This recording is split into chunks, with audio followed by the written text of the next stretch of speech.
Welcome back to Passing Time with Craig. As always, I'm your host, Craig, and today, very excited about this one. Lou Pote, who is the manager of the Okotoks Dawgs, fourth season as that. And we got the new season coming up, which is very exciting. Opening night is May 29th for the Okotoks Dawgs. It's always a good time. If you've never been to one, definitely check it out. You have these fantastic players playing in the Western Canadian Baseball League. This team has won 8 times in the past. They were the league champions, most recently winning back in 2022, 23, and 2024. So hopefully 2026 is also their year. So we're going to talk about Lou getting involved with the Dogs, what we can expect from the season, also what it was like for him. He played in the major leagues. He also played in Japan. He won the World Series in 2002 with the Anaheim Angels. So really cool guy. It was great chatting with him. So please enjoy my conversation with Okotoks Dawgs manager Lou Pote.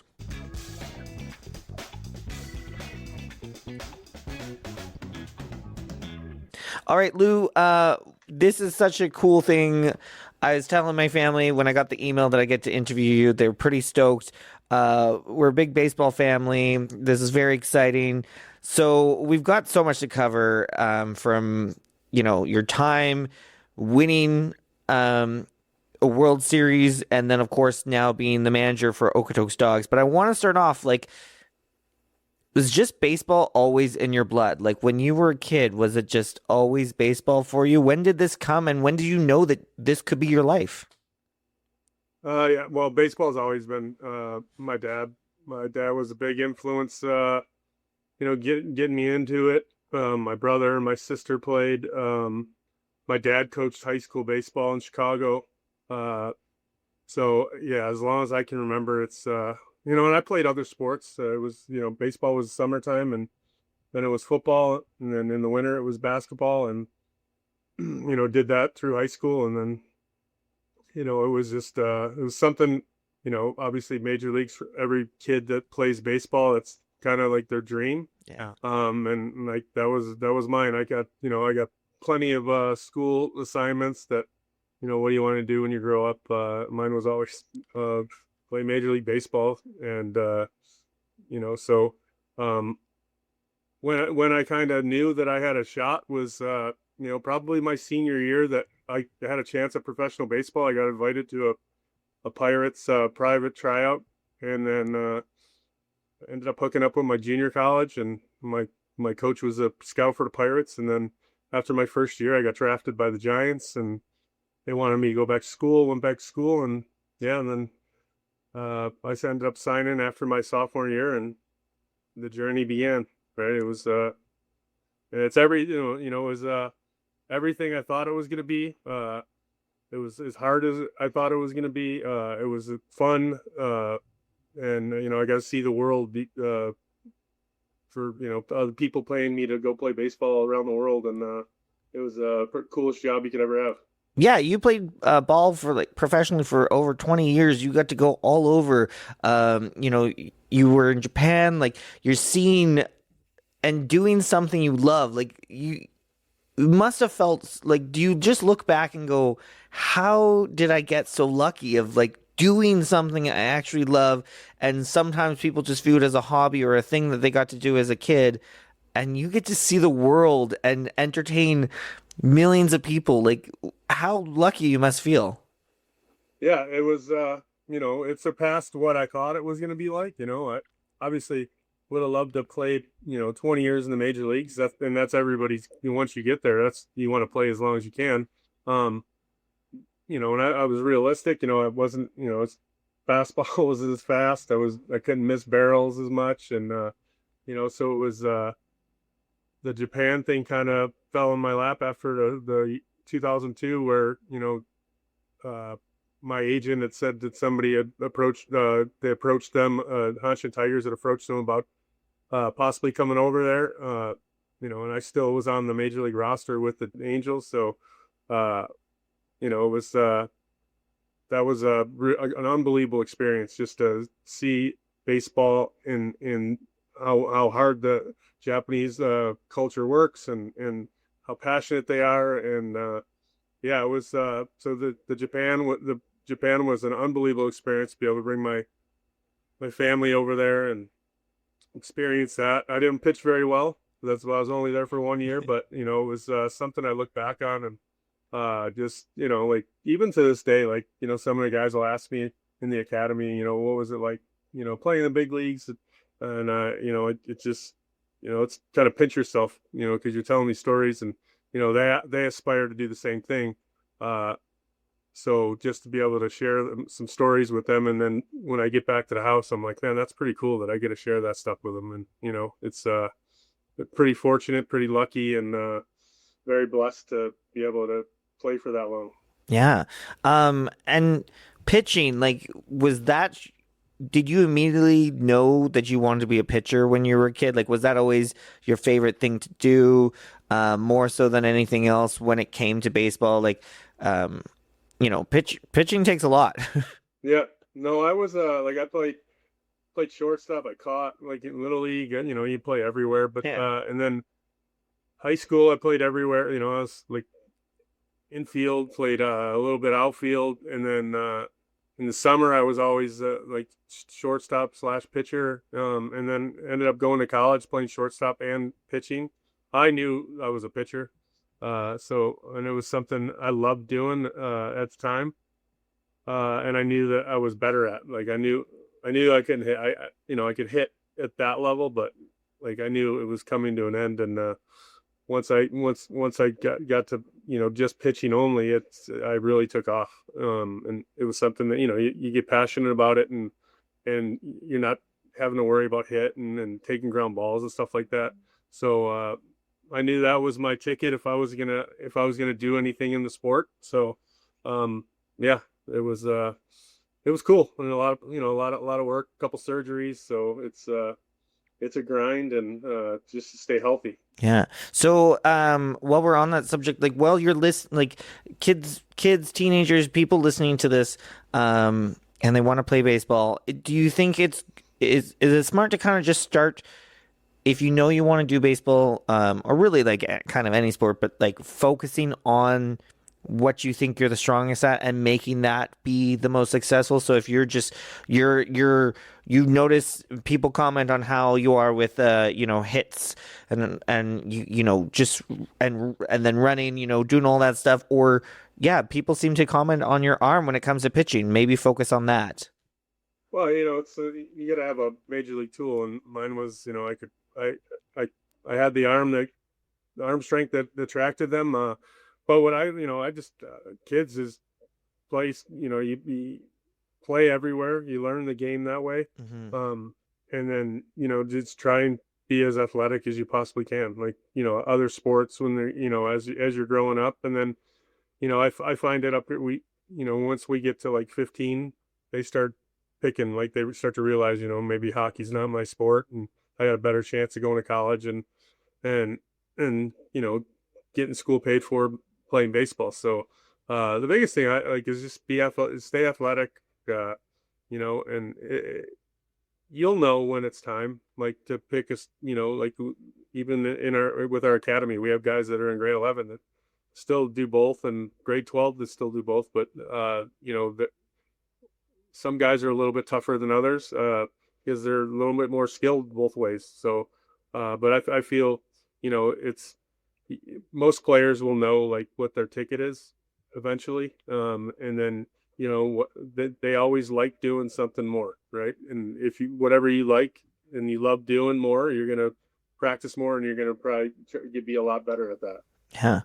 Well, yeah, my one nephew, he is uh, uh, 10, or he's 11 this year, and he, does being here in Alberta, it's very much winter. He just finished his hockey season about a couple weeks ago, and he's starting baseball like this week. Like, this is how it goes, right? You have those winter and you have your summer, but eventually you're gonna realize what you're maybe better at or what you enjoy more, and what you can see yourself going further. Do you want to continue doing that? And that's always, you got some time as a kid. You get to experience things and explore. Yeah, and then one thing that I like up here, like with the dogs, like our facility, like there's no facilities like that in Chicago. Yeah. Like in any city that I've been in the States, like colleges are a little bit different, but youth baseball, like our facilities, like you just don't find them. Like we just got a brand new pitching and hitting lab. We just got finished, along with our field house. We have a full infield in there. The stuff we're able to do up here, uh, with the academy and inside, like you just don't even see it in the States. Like it's I sent pictures to my friends and they coach high school baseball down, and they're just blown away. And then the players that come up here are blown away by like the facilities, the stadium, the fields, in all in one complex, the weight room that we just got last year. It's just unbelievable, and so it's a lot easier up here than it is down in the States, depending on where you live. Obviously, if you live in a warm climate, you're gonna be able to get outside. Yeah. Chicago's not like that. It's cold. Yeah. And definitely up here, as we look out the window, it's not. So to be able to have the facility to train, and we got kids from all over that are still doing hockey to come in and do lessons with us because they want to stay. They love the game, but they don't want to lose the progress that they've got from last season. So it's really cool, like what we can do with the facilities and our coaching staff. Yeah, and I was actually chatting with my one buddy when I was saying that I was getting to interview you, and we are talking about how much fun the Dogs games are, but how um, just nice the stadium is too. Like I think people who haven't been to an Okotoks Dog game like doesn't realize like we're you know we're not just in the middle of nowhere, just field of dreams type situation. It's a Yeah. really like there's a lot of um energy and love that goes into uh really the WCBL, but also specifically Okotoks Dogs and the team and the community. Yeah, it was a lot of work to get there. With John and just having a group that was passionate about it, and to be able to go there every day and work, and opening days, obviously opening day, Canada Day is just unbelievable. It's like there's no other place like it in the summer, um, especially from a college standpoint, college summer ball standpoint. Playing in front of 5,000 fans every night, and it's we're blessed, and it's I love it. It's a great job to bring kids up here and see their faces on opening day, and see them on Canada Day, sitting on the field watching the fireworks with 5,000 people, and just seeing the community that Okotoks is. I love it here, and it's just this unbelievable sports community. Like I've never. It's just everything from hockey to soccer to baseball. The support they give the dogs, and it's a lot of our players go and watch the Okotoks Bisons play. I'm a regular at those games because I see those guys, and a couple of guys has grown up with my kids, and so they support us, we support them. The Oilers, it's just it's a really really cool community. Yeah, and I mean the Dogs just are so fantastic and so great giving back. They've the past couple of years they donated something to my big fundraiser I do for Hospice Calgary's Children's Grief Center, tickets to a game, and people go crazy. They're always stoked about it because it's a lot of fun.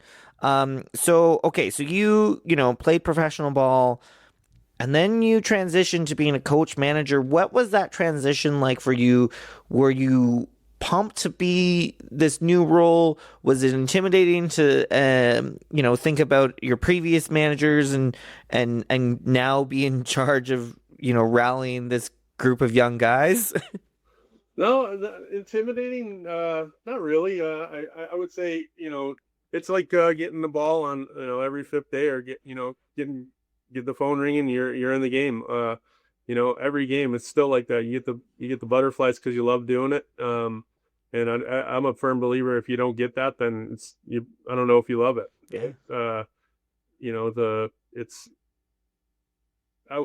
transitioning from pit playing. I think it was maybe my BP was instead of I was trained to miss bats, and now I'm trying to hit bats, Yeah. right? So that was a little bit of an adjustment. And you ask the guys, they don't like hitting up me because my ball cuts and sinks at times, and it's a little bit firmer than other guys. But just I learned a lot. And I played for some unbelievable coaches, man. Ron Wotus was the Giants bench coach for years. Uh, Mike Sosha, Bud Black, Joe Madden. Like I've been really fortunate to play with some of the best baseball minds uh, in the game, and you just take stuff from them. And I'm learning every day from the coaches that we have at the academy. Like if you're not trying to learn, you're not going to evolve and get better yourself. So it's something that I love doing, and I love trying to, you know, take something in every day that it can help us win or help a player get to where they want to be. Yeah, and yes, I mean every person's different too, so you must have that. I mean, it's like a manager of a restaurant, a store. You need to know how to give to train people to learn to Yeah. make them understand what is the way that they're going to be the best that they can be for this team.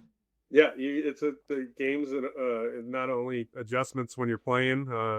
You know, it's same thing goes coaching. You got to constantly evolve or people catch up, and I think that's where the really good programs like us and around the country. I think they do a good job of adjusting. Maybe their style or their you know just new different techniques or fundamentals of the game that are starting to change, especially like catching wise. You see a lot of guys are on one knee and stuff like that. So I think the thing that makes us good is number one, our facilities, number two, our coaching staff, and then we do a really good job of switching it up and adjusting, and we're really good with managing the players and the playing time from the academy to the college guys that come in, because when we get the college guys in the summer, they played 60, 70 games, whatever their season, depending on how far they went. So a lot of time they want to come, and it's summer ball. They want to have a great experience. They want to play. They don't want to play get burnt out, and obviously they want to win, and so that's something that we provide pretty consistently with guys. Yeah, and I mean, so this is your fourth season as manager, correct? Yeah. Yeah. Um, and so didn't realize this until I was doing my research. I knew the Dogs were good. I didn't realize that they've won the most titles in the WCBL. They've won 8 times. Most recently, they won three back-to-backs: 2022, 2023, 2024. So obviously, Regina Red Sox most recent winners there. I mean, is there this added pressure with having the most titles like every single season? And of course, you won three back to back. Unfortunately, didn't win last year. What's the mindset as we're prepping for this new season? uh, to to be holding the trophy at the end. That's always the mindset, Yeah. right? If we don't lift the trophy at the end, we let people down. And that's the organization wide, right? Like we want to be the best. Uh, we do a lot of things to bring in the best, like just get a lot of players to come through the academy that are on the team, the Connor Krausens, the Ricky Sanchez, those guys. When we do bring in guys, that they're winners, man. They've won, Ricky's won 4, Connor's won 3, Nash's won 3. It's so those guys do a great job of bringing in, and they understand the culture, and like I said, they're winners, so they know what it takes. Um, and you're only getting guys for a couple months, so Yeah. it's being able to have a culture in the clubhouse, and a winning culture, and just guys in love being around each other uh is vital, and it doesn't happen if it's not from the top. But we just it's something that we're very fortunate to have, as we want the best, we want to win, and we love the target on our back. Yeah, target on your back makes sense. That's a good thing to have. I Um, love it because you're getting it's a different energy when we go into visiting stadiums compared to other teams, right? yeah. And I love it. Some of our favorite games is us against Sylvan. Like when they come here, you could feel it. There's a different buzz when you walk in the stadium. There's nothing like that. Yeah, I mean, we all love those like really tough rivalries. Those are the ones that we get excited about. I mean, you see it in Flames versus Oiler games. Yeah. Like people are going in for it, especially because it's not that. It's only a couple hour drive, so you're willing to make it. So do you, as you're prepping for the season, because again, you only getting these players for a couple months. Maybe some of them are returning, some are new people. How much can you look at what worked and what didn't work last year, knowing that the team is very different and everybody else's teams are going to be different? Yeah, like we have some guys returning, Croson, Sanchez, those guys. Last year, we won the division, right? Yeah. We had some injuries. We had one of our top pitchers left for the draft league. That's going to happen. There's the year before we had a guy sign with the Blue Jays, Jay Schuler.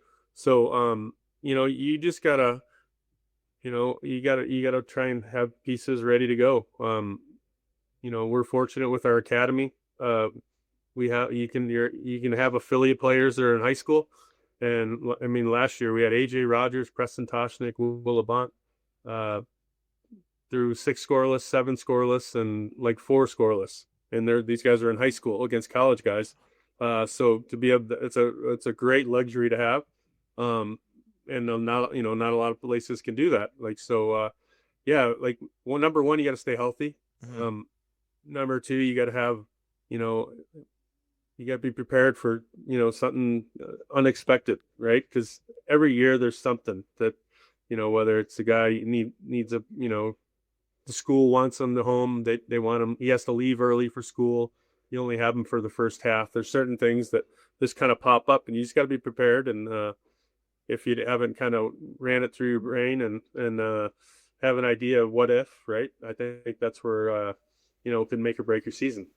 Yeah, I mean it's a game played with real live people who have things going on. You never know what's going to happen.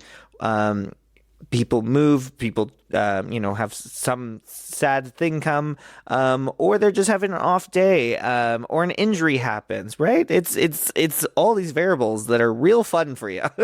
Yeah, that's the thing. Like, college coaches aren't going to send their players up here to us and but they do. We get good players because they trust us. They trust that we're not going to burn them out. We're not going to, burn their pitchers out. And we want them healthy. We want to have the great experience, and we want them to keep developing as a player, Mhm. right? And obviously as a person too. It's that these guys are expected a lot of volunteers, a lot of volunteering around town, and they just run with it. They're awesome. Every group that we've had has been uh, just really good with our community, um, and that's why this whole thing works because it takes the whole community, the from billet families to sponsors, everything. We don't have places for the players to live, then we don't have players. It's just going to be, uh, you know, pulling players from wherever, right? And then hopefully they live near.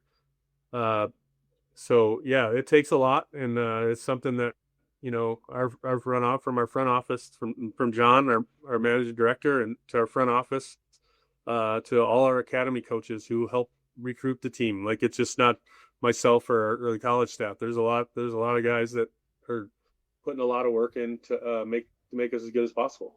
Yeah, and it's a great time if people haven't been to a game yet. Like, it's just you're outside, you're having fun, you're watching this live entertainment that's, they're putting both teams, every player's putting their heart into it and trying to, succeed. And then it's perfect for family, friends. Like it's a great time. I've gone different times with different types of people. Like I said, I've gone with the whole family. I've gone with just friends. There's always stuff going on. It's just a fun time and one of the best stadiums. Yeah, and it's like like I always tell people, like a lot of times there's we have with the academy we have we have a Mother's Day tournament for our 18U. We got teams all over Western Canada, and then this year we for what is it, July 14th to July 19th we have the road. It's the road to Okotoks. It's best academy championships. So there's qualifiers all over Canada to have the right to play for the national championship. The best players of all pro scouts are going to be here. Greg Hamilton with the junior national team. So just it's called you win it, you get the Morneau Cup. Justin Morneau. So there's gonna be big leaguers, there's gonna be professional scouts, and it's gonna be the top 16, I believe, teams battling to win the Morneau Cup, and that's like I said, that's July 14th and 19th.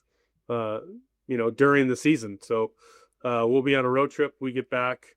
I think we're here for the start of it, and then we go on like a 3 or 4 game road trip, and then we're back. So there's tons of baseball. There's always baseball on Siemens Stadium. Obviously not today, Yeah. but it's it's the college team, and then with the academy. There's you ever want to come down and check out baseball? There's always baseball in Okotoks, especially at Siemens Stadium. Yeah, go check it out, people. You're looking for something to do. As we start to wrap up here, I have to ask you, what was it like to be part of the Anaheim Angels when they won the World Series in 2002? What was that like for you? It's like I'm playing in the major leagues, and that's a dream of everybody's. But I was in the backyard with my dad. Game 7 World Series. 3-2 count, like stuff like that. Yeah. So to be able for that to happen was just it's surreal. Like I said, it's I've been blessed, and like the similarities in the championship teams here. It's the same thing. Like my first year was 99. I think we were in last place when I got called up. 2000, we got a little bit closer to the playoff run. We were deeper into the playoff run into September, and then 2001 a little bit further, but you can see kind of things about evolving, and a couple tweaks to the roster, and 2002 was magical, man. Like just everybody pulling for each other. You have a 40-man roster in the major leagues for a reason, and it was basically 40 players. Whoever got called up, contributed in some way. And everybody wanted everybody to do good. Nobody cared. There was no egos. That was one of Socia's thing is, hang it up on the door outside is we don't need it in here. Right. It was, and that's when some really cool things happen. And those are the similarities, like, with the, the 2 championships that I've been a part of with the WCBL is, great culture. Guys were pulling for each other, and there was so many people that contributed throughout the year, from the academy players to guys coming in middle of the year. It takes a lot to win championships, and it takes even more to do 3 in a row, 2 in a row, to repeat. Right, it's hard. So it's a lot of similarities, and it's man, I look back and it's just you can't it's like can't believe that it actually happened, and I was a part of that, because there's guys that have played a lot longer than I have, and they never even got to a World Series, but then to win it, and I played 4 years in the major league. That's pretty cool, man. And a lot of good juju on my side, or luck, or whatever you want to call it. Yeah, for sure. There is a lot. And I think you touched on something as well. You know, this is a team sport. This is not an individual player thing. You need to be a team. You can't have the ego. Some of my favorite movies, I love sports movies, and usually, there's always that character that might be super cocky because they're the best and but the team's not winning. But as soon as they let that ego go, how do you establish that with your team? Like, how do you make sure you go, no, like, we're a team. There's no lead here.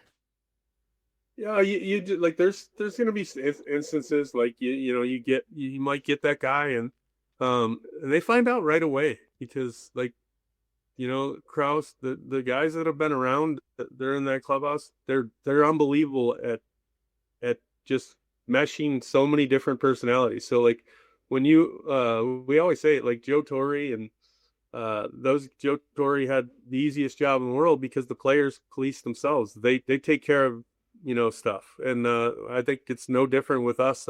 You just like on the first day, I just explained to them, the players, welcome them, in our meeting, and just let them know that this isn't about you. It's about this community. This place will change your lives. You'll be friends with your billet families. We have players that have played here 10 years ago and that still come up and come to games and visit their billet families. So I think that's unbelievable. So just making them understand that this is going to be a special summer, and just buy into it. And for the most part, we've been very lucky. We haven't really had any of those bad apples, as you call it, or whatever chemistry issues in the years that I've been here. That's pretty lucky. So, um, opening night, Yeah. May 29th. Uh, how do we get into this? What are we feeling like right now? Is it different than once the season starts? Is a different atmosphere in practice, in the locker rooms for you? Like or does the feeling kind of stay the same way throughout the whole season? I just try to stay level headed. I'm a fun guy, man. I want to have fun in the dugout. I want guys to play loose.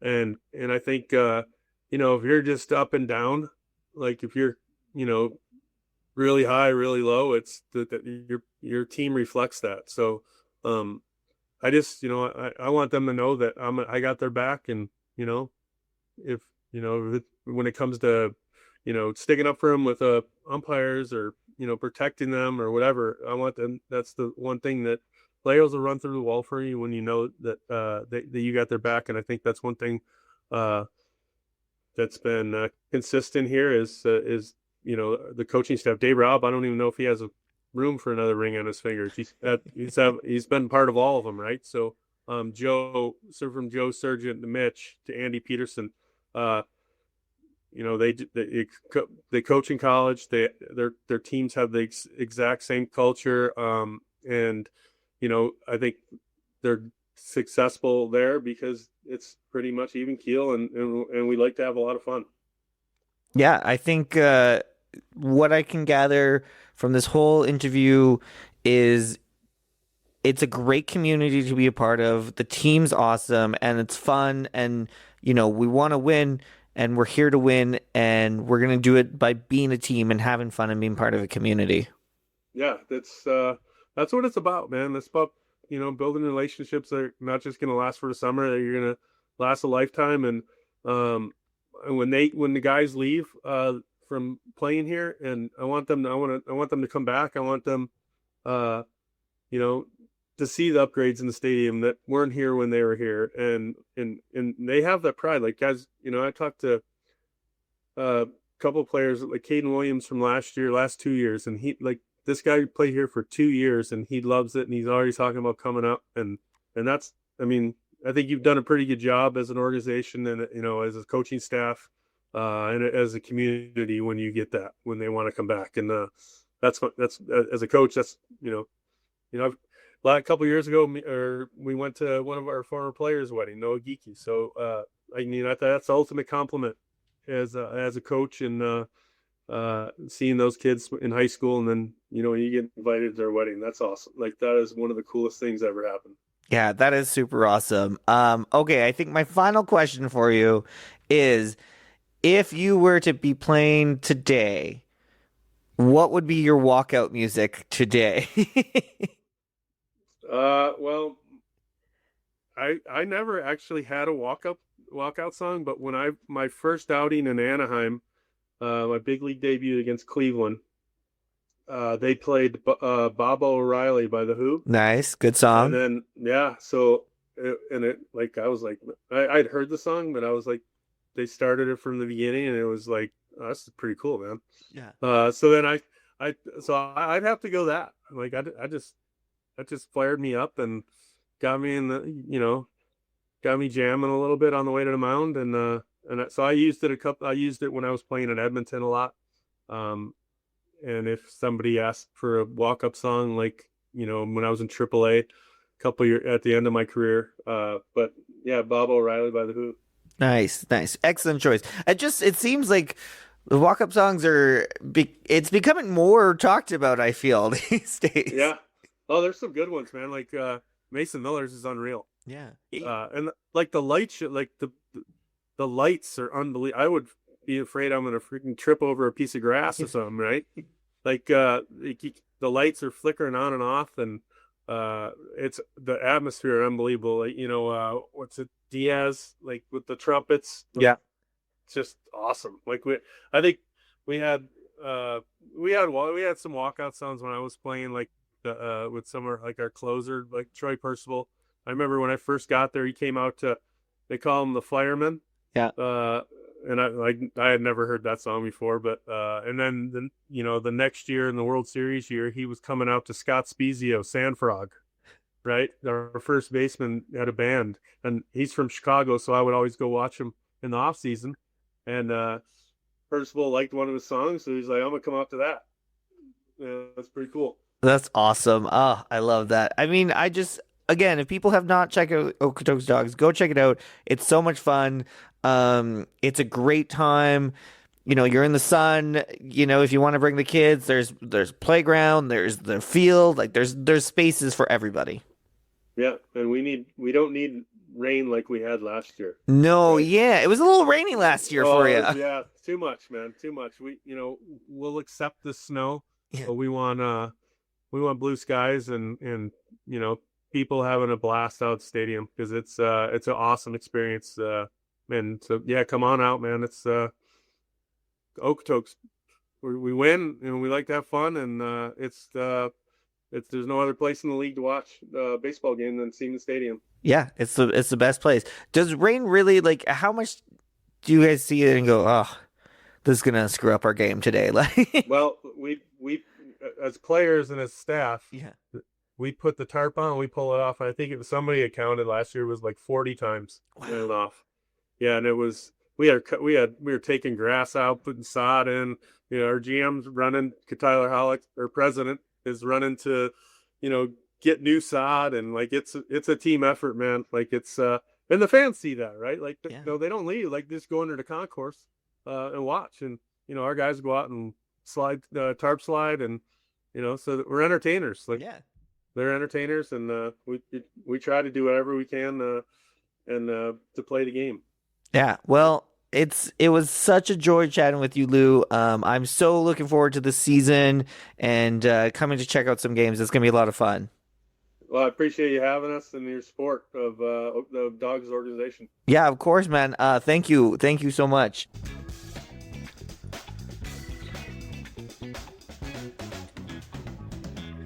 Thank you so much, Lou Pote, for being on the podcast today, chatting to Okotoks Dawgs. As we mentioned, opening night is May 29th. There's a lot of great stuff. You don't want to miss it. If you're in the Calgary area, it's not far for you to get down there. A lot of cool stuff. I think they're going to do well this season. They've done very well. 8-time champions in the WCBL. Pretty impressive. And with Lou on board, I think they've got another chance this year to crush it. So make sure to follow Okotoks Dawgs. Full schedule available on their website. Go through their social media as well. And of course, you can follow me on social media at PTW Craig. Passing time with Craig. I plan on hitting up the game a couple times this season because baseball's just so much fun, especially nice weather. You're outside, have some hot dogs, beers, all that good stuff. Make sure to follow me, like I said, PTW Craig, Passing Time with Craig, for all the fun ways to pass time. Otherwise, we'll chat soon. Bye.